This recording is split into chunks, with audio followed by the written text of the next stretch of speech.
Salut YouTube, j'espère que tu vas bien de l'autre côté de ton écran. Aujourd'hui, on va parler de ma meilleure photo Instagram et de son histoire. Tu vas comprendre pourquoi je vais te raconter cette histoire. J'en ai tiré quelques leçons et c'est dans la suite de la vidéo. Allez, c'est parti.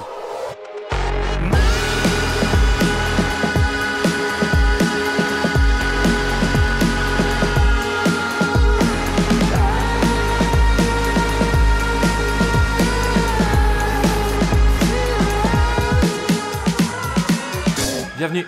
Alors comme toutes les belles histoires, celle-ci commence avec une soirée de printemps. Voilà, j'ai deux potes qui décident d'aller en ville pour aller shooter et donc je les rejoins parce que je me dis que ça fait longtemps que j'ai pas alimenté mon compte Instagram et que ce serait bien que je mette du contenu un peu plus régulièrement dessus. Donc on sort, il est 18h30, on décide d'aller aux alentours de la Tour Eiffel. Voilà, il y a vraiment plein de coins qui sont super sympas autour de la Tour Eiffel, il n'y a pas seulement le Trocadéro. Ça peut être intéressant d'aller se balader dans les petites rues qu'il y a autour de la Tour Eiffel pour avoir vraiment des jolis plans, des jolies vues. Le souci c'est que le temps se gâte un peu et le ciel est relativement voilé et donc c'est vraiment pas top pour pouvoir chasser la lumière, c'est-à-dire avoir le soleil qui vient frapper l'objectif, frapper le capteur de l'appareil photo.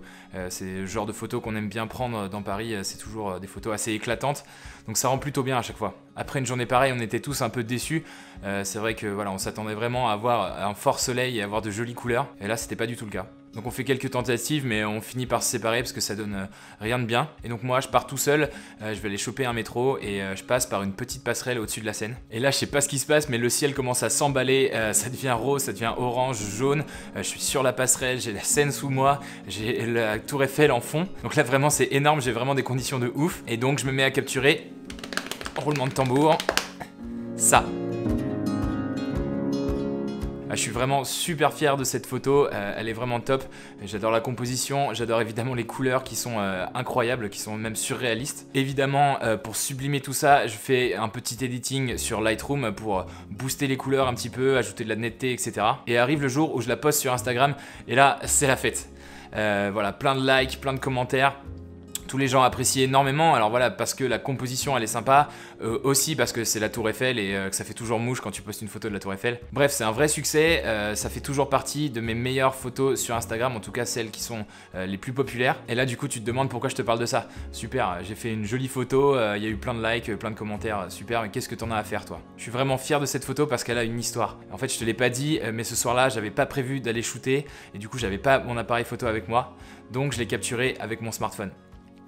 Et ouais, avec un smartphone. Une des photos les plus populaires de mon compte a été prise avec un smartphone. Alors je me demande pourquoi j'ai lâché 1000 balles dans un appareil photo franchement. Et ça explique pourquoi j'ai voulu faire cette vidéo aujourd'hui. C'est parce que je pense qu'il y a deux leçons à tirer de cette histoire et qui vont pouvoir t'aider dans ton processus créatif. La première, c'est que quand tu fais une sortie photo, il faut savoir être patient. Là typiquement, je me baladais, le temps était vraiment pas terrible et tout d'un coup, boum, ça a explosé, le ciel a explosé, les couleurs aussi.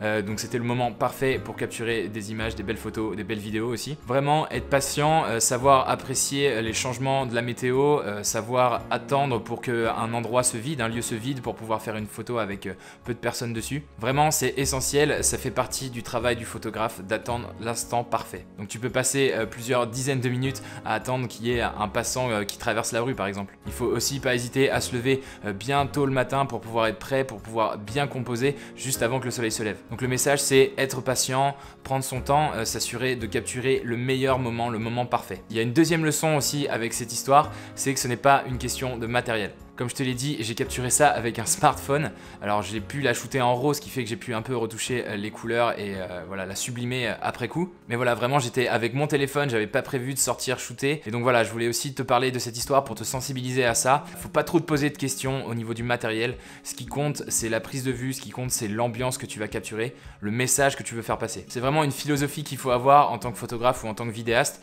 Ne pas se concentrer sur la technique, mais bien se concentrer sur l'émotion que tu vas transmettre. Il y a un aspect qui est lié, c'est que si j'étais pas dans cet état d'esprit de prendre des photos pendant cette soirée, je serais peut-être passé à côté. L'idée c'est d'avoir ça en tête tout le temps, voilà, d'être au taquet, de se dire toujours que c'est possible de prendre une photo à n'importe quel moment et il faut prévoir le coup. Donc soit tu te balades tout le temps avec ton appareil photo, soit tu apprends à faire des photos avec ton smartphone. Mais voilà, il faut tout le temps que tu sois en mesure de faire des photos et c'est comme ça que tu vas progresser. Voilà, c'était un peu une vidéo storytelling, mais j'espère que ces deux messages sont bien passés.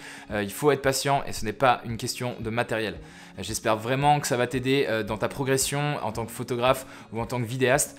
Voilà, c'est des leçons qu'on apprend au fur et à mesure, mais je trouvais ça important de te transmettre ce message maintenant. Si le message t'a plu et si tu as d'autres conseils à donner aux photographes débutants, surtout n'hésite pas à les poser en commentaire juste en dessous. Pense au petit like et au petit pouce bleu, et si tu l'as pas encore fait, pense à t'abonner et activer la petite cloche, comme ça tu seras prévenu quand je posterai de nouvelles vidéos. Je te dis à dimanche prochain, allez ciao!